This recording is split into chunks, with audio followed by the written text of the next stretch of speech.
Bonjour et bienvenue sur la chaîne Découverte et Savoir. Aujourd'hui, présentation des différentes vitamines présentes dans notre corps. La vitamine A joue un rôle important dans le maintien de la santé des yeux, la croissance normale des os et des dents et la régulation des gènes. Sa carence, bien que rare dans les pays développés, peut causer la cécité nocturne, des problèmes osseux et des infections dues à une immunodéficience.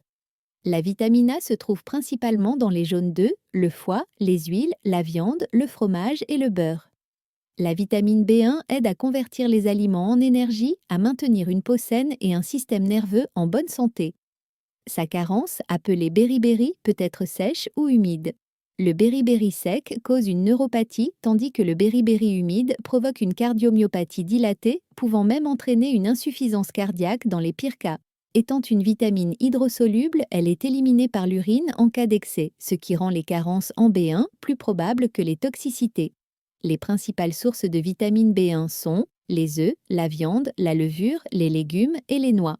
La vitamine B2 aide également à convertir les aliments en énergie et à maintenir le sang en bonne santé. Elle est hydrosoluble et sa carence est généralement causée par la malnutrition, notamment chez les personnes qui ne consomment pas de produits laitiers ou de viande. On la trouve dans le lait, les grains entiers, les œufs, la levure, les champignons et les légumes verts à feuilles. La vitamine B3 a des fonctions similaires aux vitamines B1 et B2. Sa carence entraîne l'apélagre, caractérisée par des symptômes tels que diarrhée, dermatite, démence et même la mort. La vitamine B5 aide à créer des lipides, des neurotransmetteurs, des hormones stéroïdes comme la testostérone et la progestérone et l'hémoglobine. On la trouve dans le poulet, le brocoli, les avocats et les tomates. La vitamine B6 régule les acides aminés impliqués dans le sommeil, l'appétit et l'humeur et aide à la formation des globules rouges. On la trouve principalement dans le poisson, les légumineuses, les pommes de terre et les bananes.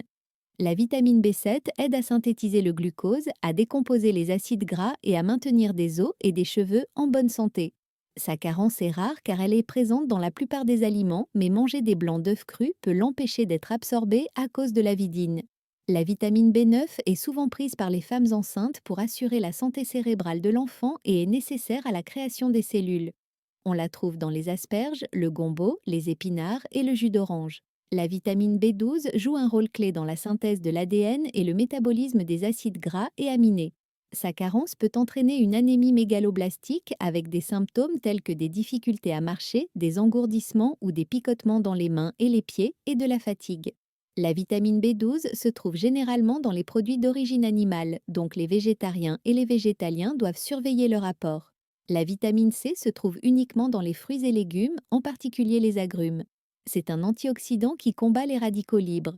Sa carence peut causer le scorbut avec des symptômes comme la lente guérison des plaies, des ecchymoses vaciles itéroballants, la perte des dents, les maladies des gencives, les saignements cutanés et finalement la mort. La vitamine D joue un rôle dans la régulation de l'humeur et l'absorption du calcium et du phosphore, essentiels à des os et des dents solides. Sa carence cause l'ostéomalacie chez les adultes et le rachitisme chez les enfants, entraînant des déformations osseuses. Elle est produite par l'exposition au soleil. La vitamine E provient principalement des fruits, des graines et des huiles de graines.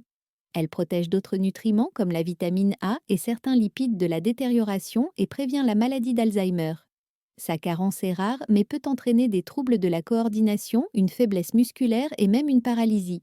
La vitamine K aide à la coagulation du sang en activant les protéines et le calcium nécessaires.